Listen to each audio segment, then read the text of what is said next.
وقال الذين كفروا ربنا أرنا الذين أضلانا من الجن والإنس نجعلهما تحت أقدامنا ليكونا من الأسفلين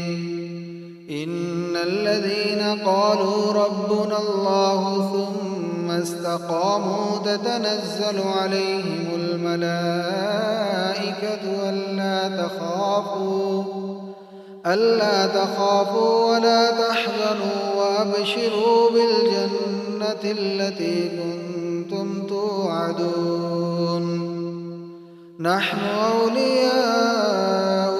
في الحياة الدنيا وفي الآخرة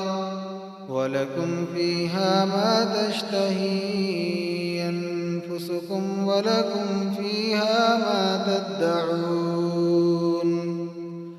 نزلا من غفور رحيم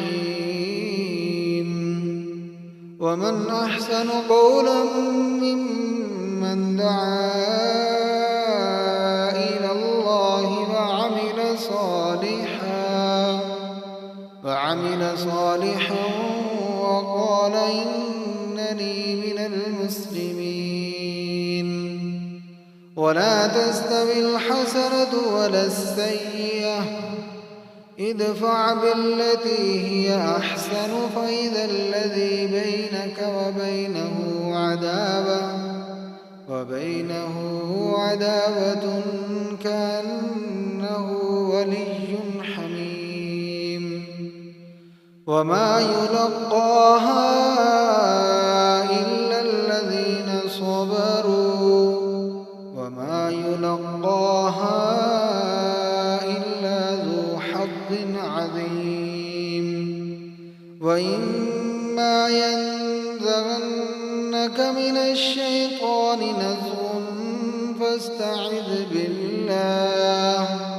إنه هو السميع العليم ومن آياته الليل والنهار والشمس والقمر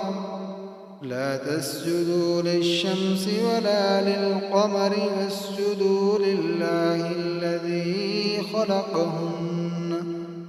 خلقهن إن كنتم إياه تعبدون فإن استكبروا فالذين عند ربك يسبحون له بالليل والنهار وهم لا يسأمون ومن آياته أنك ترى الأرض خاشعة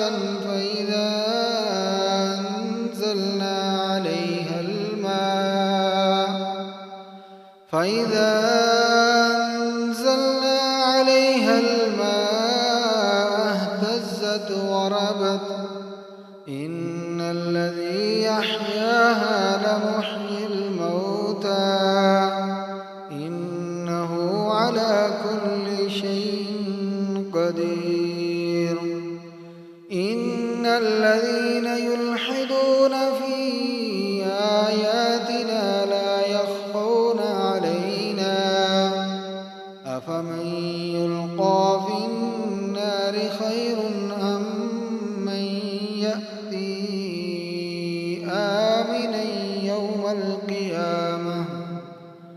اعملوا ما شئتم إنه بما تعملون بصير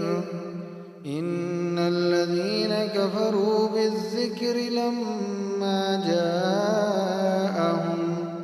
وإنه لكتاب عزيز لا يأتيه الباطل من بين يديه ولا من خلفه تنزيل من حكيم حميد لا يأتيه الباطل من بين يديه ولا من خلفه تنزيل من حكيم ما يقال لك إلا ما قد قيل للرسل من قبلك إن ربك لذو مغفرة وذو عقاب أليم ولو جعلناه قرآنا أعجميا لقالوا لولا فصلت آياته أعجمي وعربي قل هو للذين آمنوا هدى وشفاء والذين لا يؤمنون في آذانهم وقر وهو عليهم عمى أولئك ينادون من مكان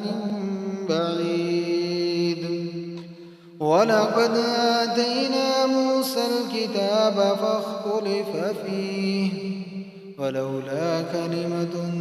سبقت من ربك لقضي بينهم وإنهم لفي شك منه مريب من عمل صالحا فلنفسه ومن أساء فعليها وما ربك بظلام للعبيد إليه يرد علم الساعة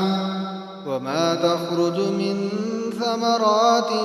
من أكمامها وما تحمل من أنثى ولا تدع إلا بعلمه ويوم يناديهم أين شركائي قالوا آذناك ما منا من شهيد وذل عنهم ما كانوا يدعون من قبل وظنوا ما لهم من محيص لا يسأم الإنسان من دعاء الخير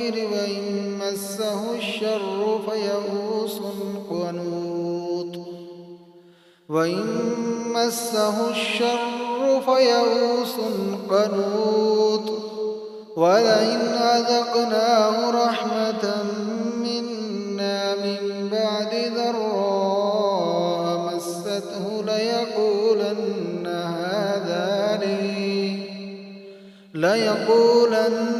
هذا لي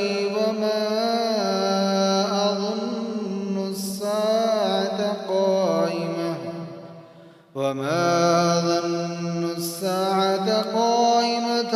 ولئن رجعت إلى ربي إن لي عنده للحسنى فلننبئن الذين كفروا بما عملوا ولنذيقنهم من عذاب غليظ وإذا أنعمنا على الإنسان أعرض ونأى بجانبه وإذا مسه الشر فذو دعاء عريض قل أرأيتم إن كان من عند الله ثم كفرتم به من أضل ممن هو في شقاق بعيد سنريهم آياتنا في الآفاق وفي أنفسهم حتى يتبين لهم أنه الحق أولم يكف بربك أنه على كل شيء شهيد ألا إنهم في مرية من لقاء ربهم ألا إنه بكل شيء محيط